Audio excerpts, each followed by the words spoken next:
Hi, my name is Eva Judge and I'm from Affordable Staff, and with me I've got Sadhana Smiles from Harcourts Move. Thanks, Sadhana, for being here. Thank you for having me. Just a quick question, Sadhana. I just wanted to briefly talk to you about your experience with outsourcing and how that's come along. So tell me, how did you get into outsourcing? Obviously, how did you come about it, and how has it been working for you in your business?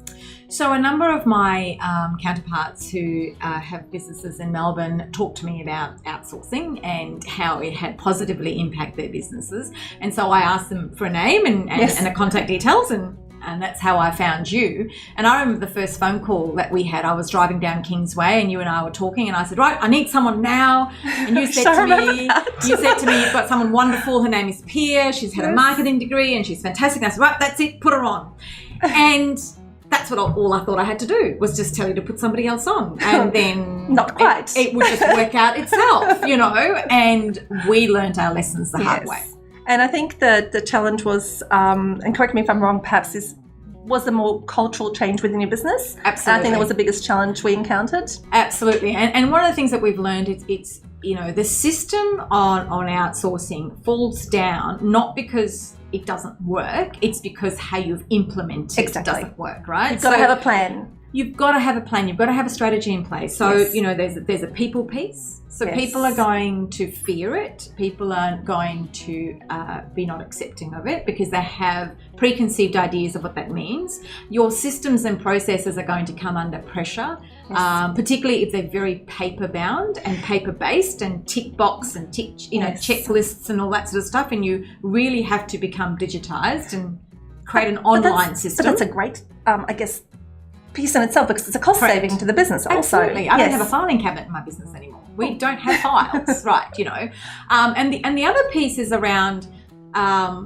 exactly what is the person who is offshore going to do. Which brings me to my next question. Yep. What do your team members do? Because you've got two now, so you start off with one. Yes. So let's talk about Pia. Yeah. She does most of your administration. What does she actually do for you? Well, and before I answer that, but it's tied in with this answer, because it's around, we've got Pia doing what she's supposed to do, sitting in another country. Your team in Australia needs to find a way to connect with her. And I always say to people, Pia's not sitting next to you, so if you want her to do something, you actually have to Skype her in, bring her into our meetings, get her to understand what our business is like, because she's a long way away and she doesn't get it. So Pia at the moment for us does all of our arrears up to a certain point, and then the property managers take it over. She does lease renewals, rent reviews. She does all of our filing, so all of our online filing. She puts the new properties into the system. She does a lot of the phone calls to the tenants, following up on maintenance. She's actually now starting to answer our calls. So between 10 o'clock in the morning and 4 o'clock in the afternoon, we have the ability to divert our phones to Pia. Now, we've had to put a new phone system in to do that, but we can divert the phones to Pia, and it means that the property managers in that period of time can really do a lot of catch up.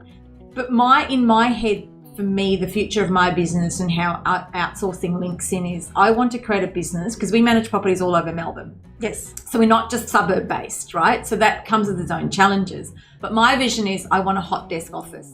I want to have an office. It's not too big, but I have hot desks for property managers to come in. Maybe in a shed space. Well, or even shed space. Yeah.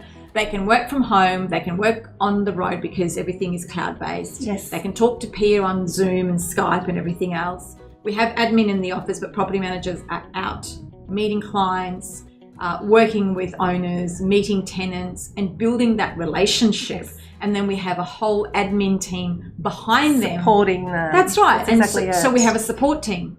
But even more than that, my other vision is to get people like Pia and Anna to start making phone calls to a number of people that we meet every single day to upsell. Yes. You look at McDonald's, and I know it's an overused example Would you like in the business. Fries with that? Do you like the fries? There's 16-year-olds who upsell fries. I think they're now upsizing you to the next Coke or whatever it is, right?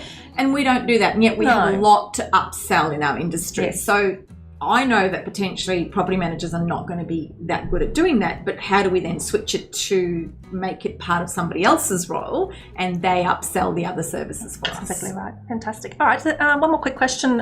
What advice would you give to anybody that's perhaps in the Harcourts general property management industry who's considering outsourcing? So don't just go and hire people and think that's going to solve your problems. Yes. Put a real strategy in mind. So, why are you doing it? What's your, what elements of the business are you going to outsource? How are you going to manage the cultural change piece in the business? What does it mean to your systems and processes internally? How is the connection piece going to work with the people that you've got sitting offshore, from meetings to, Christmases and all that sort of stuff, right? Yes. And then you look at the outsourcing piece, because otherwise, and I've seen this happen in a lot of businesses, they'll go and hire 7 people somewhere else, but their business here in Australia doesn't change. No. So all you've done is just added 7 more people to your team. Payroll. Yeah, that's exactly to the payroll. Right. That's it. And it's not about, and I think we've got to get the focus out of, I'm not doing this to save money on people. Yes. I'm doing this to create a better environment and change the structure of the business and improve the service. Absolutely. That's why I'm doing it. Wonderful. Thank you very much, Sadhna, for coming in, and